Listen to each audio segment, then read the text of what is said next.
Saturday, June 20th, 2026, and I'm definitely struggling with my own motivation right now. This song is called Motivation, by the way. It's one of those B-sides that most people don't know. The few people that know it love it, and that's just the way it's going to be. And if you have been paying attention, I'm way off right now. I don't even know what to mention anymore. If you do go to YouTube and if you see recently the leaving or previous Tulsi Gabbard, who I'm rebranding it right now as Tuls-AI. Instead of just Tulsi, it's TULS-AI, because she's barely a real person anymore. This was from a couple of days ago. I mean, the shadows are weird. The lighting is weird.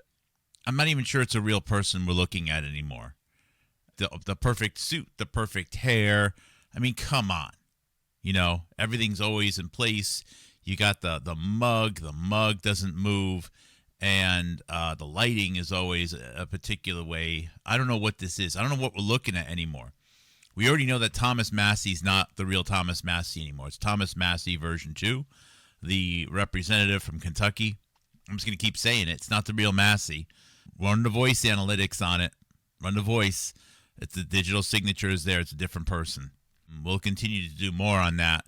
But people are more interested in protecting the people that they like than actually saving the country, sadly. So I don't know how much traction that will get. Again, I broadcast. I do research analysis, and I broadcast from the United States of America, where I live, where I was born, where I've always lived. My parents were born, where my grandparents were born. My roots go deep into this land. I'm not an outside force. I'm not paid by foreign money. I don't broadcast outside the United States. I'm not interested in the United States smashing other countries. I'm not interested in beating down other countries or promoting other countries or hating other countries. I simply want what's best for my own country, and hopefully rising tides will rise all boats. Trust me, there's been many attempts to truly silence myself and my channel before. Way more than anyone else has ever had to deal with. Trust me. And having to deal with what all of this means lately has been very heavy. So Tulsi has been talking about the laboratories, or I should say what she's revealing about Anthony Fauci. And early in the pandemic, I was very critical of Anthony Fauci, very, very critical, very mad. But as I've learned more about how the bigger machine works, most of what people are mad at Fauci about is it's not possible. You can't blame Fauci for a pandemic because RNA viruses cannot pandemic. So there it is. Fauci is innocent, mostly. He's innocent of what he's being accused of. For mostly. I mean, just for the technical reasons, RNA cannot pandemic. So Fauci could have made a laboratory that had fans and blowers and gushed as many RNA viruses out in as many ways as possible, as far as possible, as much quantity as possible. No pandemic would have happened. Maybe you could make a lot of people sick in a small area, but that's it. That's all you could do. Which means that what Fauci's being accused of is causing a pandemic, which then in turn led to emergency government actions, authorizations of new medicines, which then in turn, the next step, maybe injured people or made people sick or maybe even killed people. Fauci's innocent of most of that. But if we are to believe that, as some people were injured by the medical countermeasures, to something which couldn't happen in the first place, that would mean that the lie about the pandemic itself is the major culprit, is what is mostly responsible. And sustaining the lie of the pandemic is not something that Fauci could have ever done on his own without the help of podcasters, without the help of fake politicians. meaning most people who have been podcasting or going on stages pretending to be celebrity scientists or people here to rescue the republic or whatever, they bear, at a minimum, as much responsibility as Fauci does. So, for example, if life expectancy went down, that was because of a fatal drug overdose epidemic in the United States, which podcasters, for the most part, worked collectively to make sure never got the light of day. So the narrative that we had this deadly virus that came out of a laboratory that was killing people of all ages, including some young people, that wasn't because of a lab leak. That was because of a narrative that was made possible and sustained by podcasters and by the promotion of lying podcasters. So Tuls-AI has nothing of value to provide here because she isn't providing any insights about how podcasters made this happen.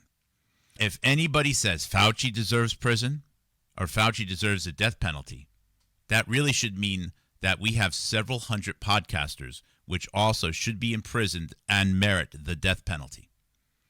Every podcaster which has gone out of their way to downplay the drug overdose epidemic, in my professional opinion, if they knew what they were doing, every single one of those podcasters is equally worthy of considering of being punished under the law, imprisoned, and we should have a discussion of whether or not the law is written in a way that those podcasters should be executed.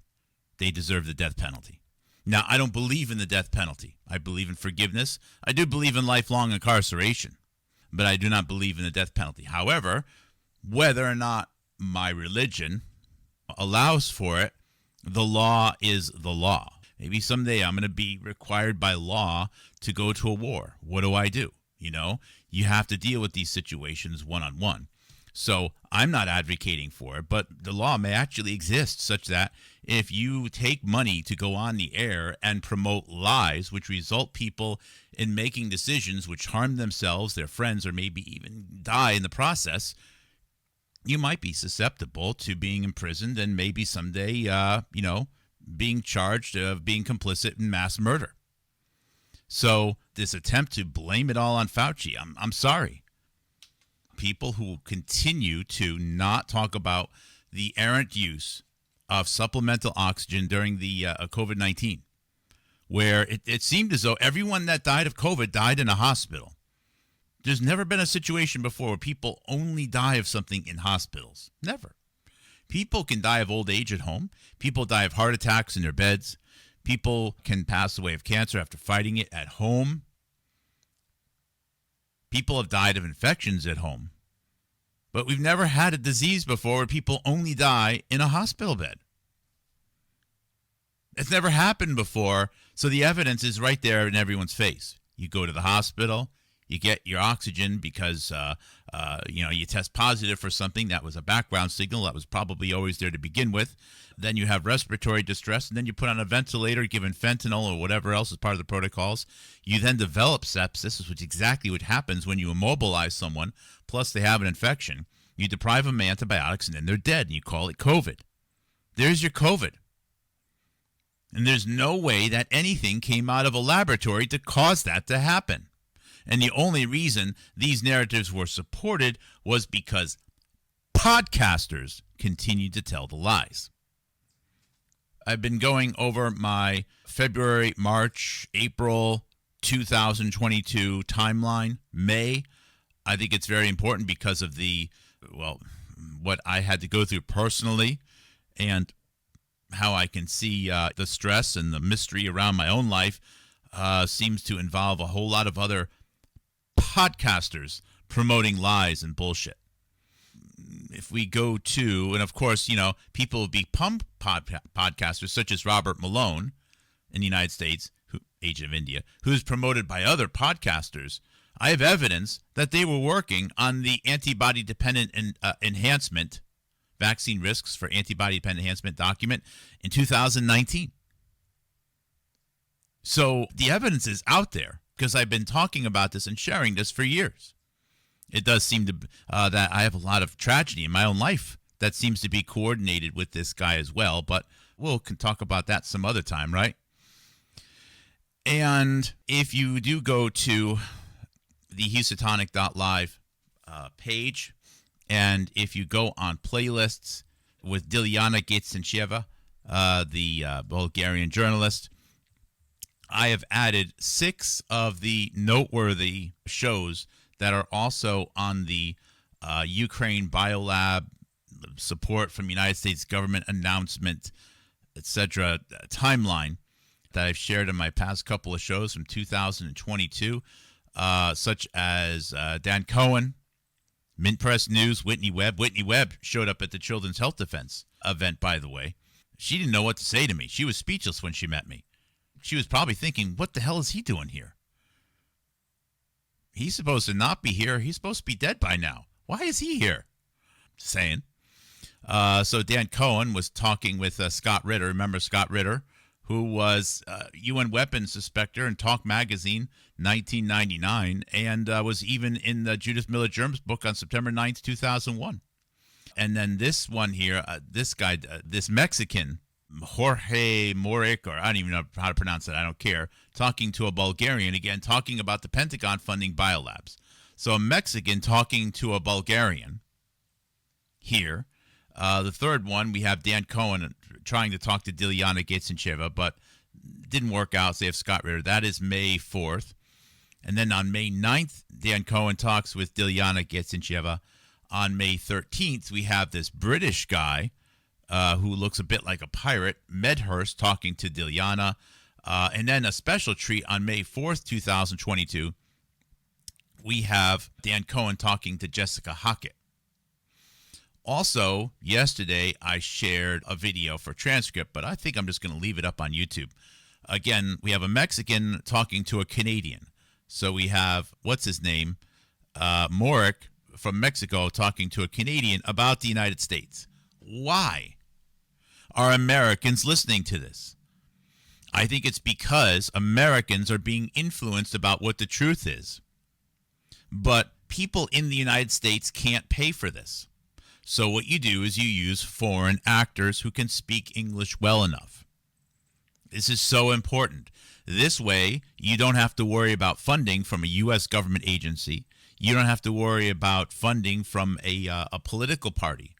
Americans are influenced to believe certain things based upon foreign actors online. And foreign actors online who can speak English are promoted. I was born in the United States. I have always lived in the United States. I can only speak one language. My parents were born in the United States. My grandparents were born in the United States. I'm a professional analyst. I've dedicated everything to making my program. In spite of that, you, as a viewer on the internet, will receive streams from Mexico, from India, from Japan, from Australia, New Zealand and Canada and London and Spain and Portugal and Italy before you see me.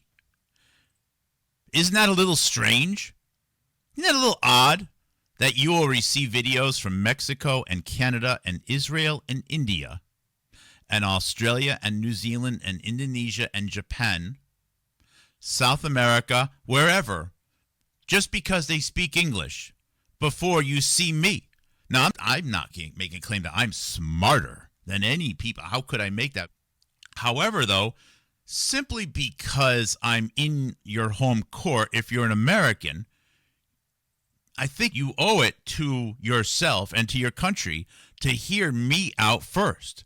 But you don't know this. Matter of fact, I didn't know this because I wasted a lot of my time and my life just arguing with people that it didn't even really occur to me. Like, why am I spending so much time talking to people in Japan? What does it matter?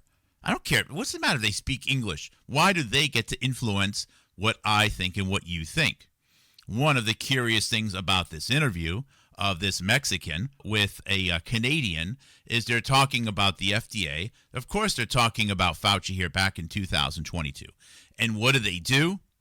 They never mention murder.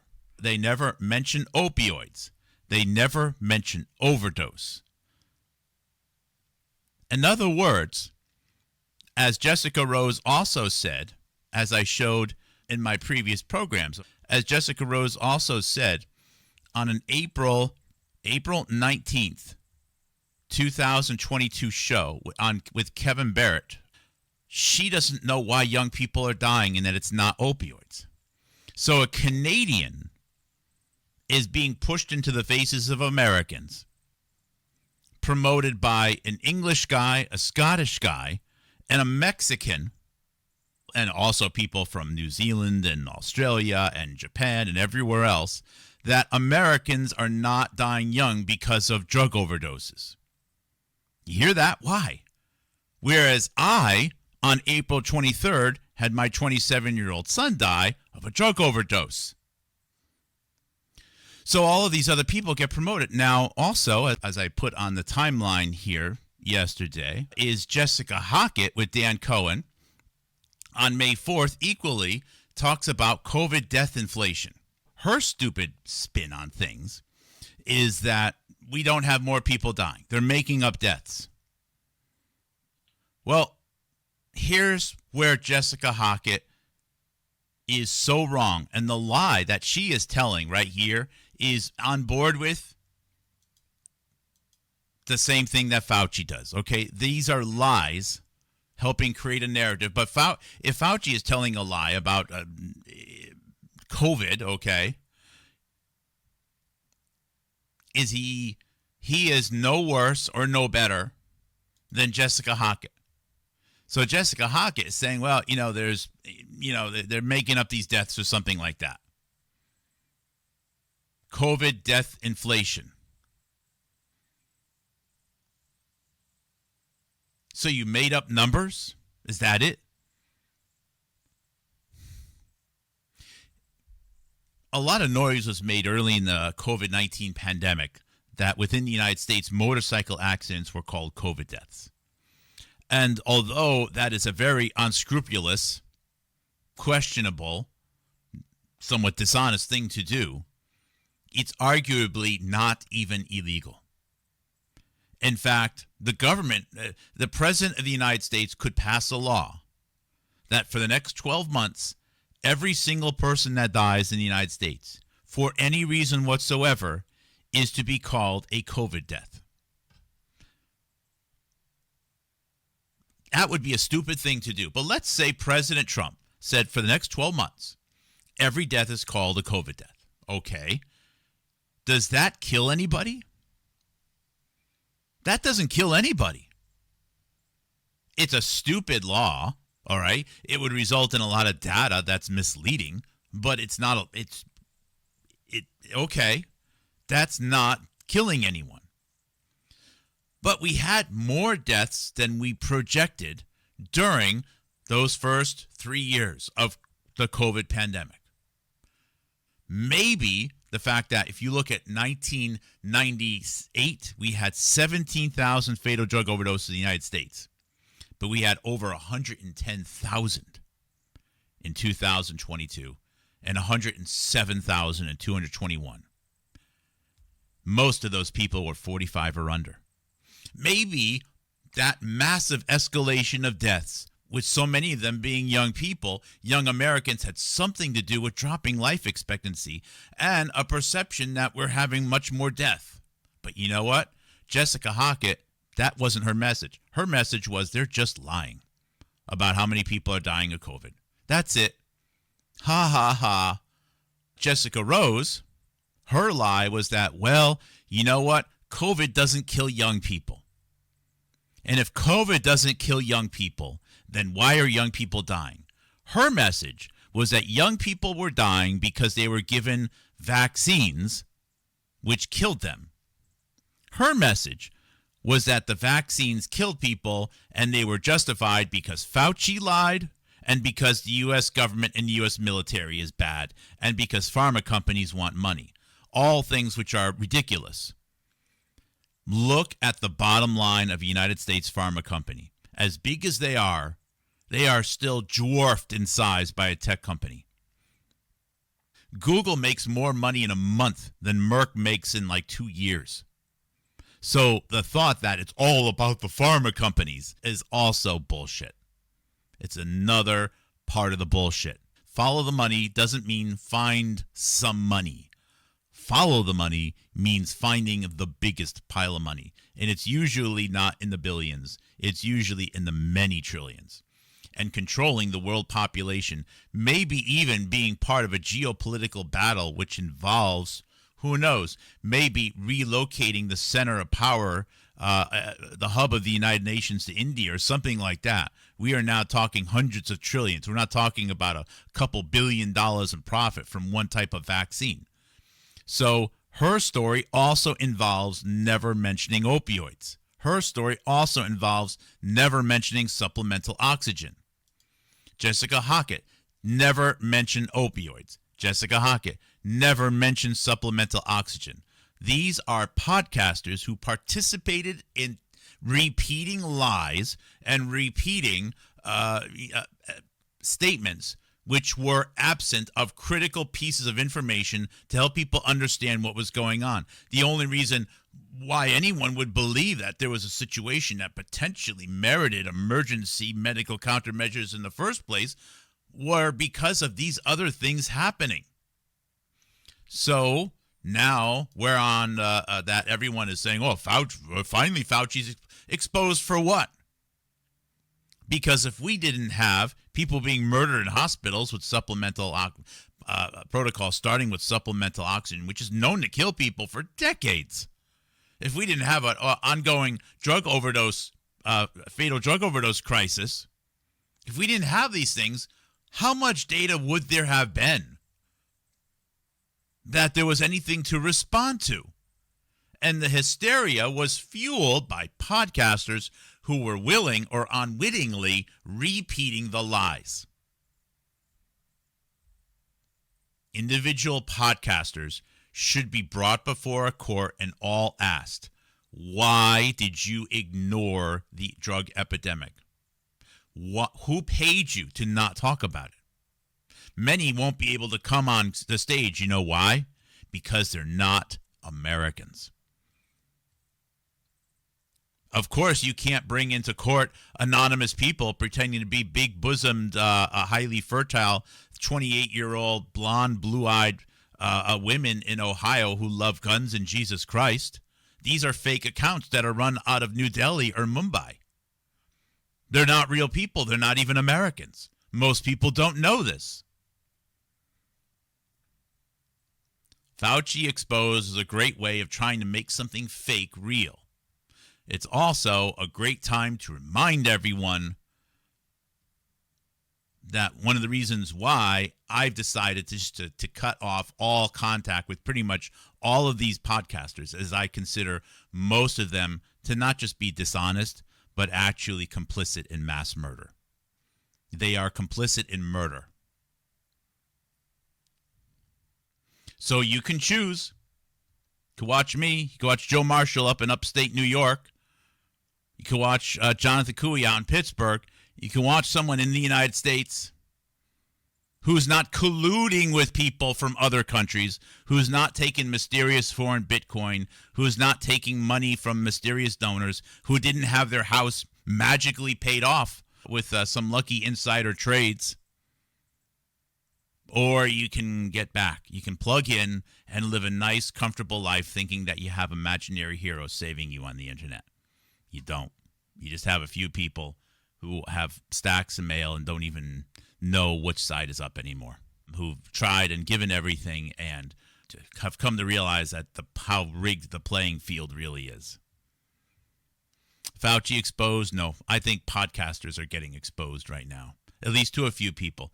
I appreciate the people that listen to this program and have stuck in there long enough and know why I'm just so far behind on everything and have some empathy what's going through my head right now.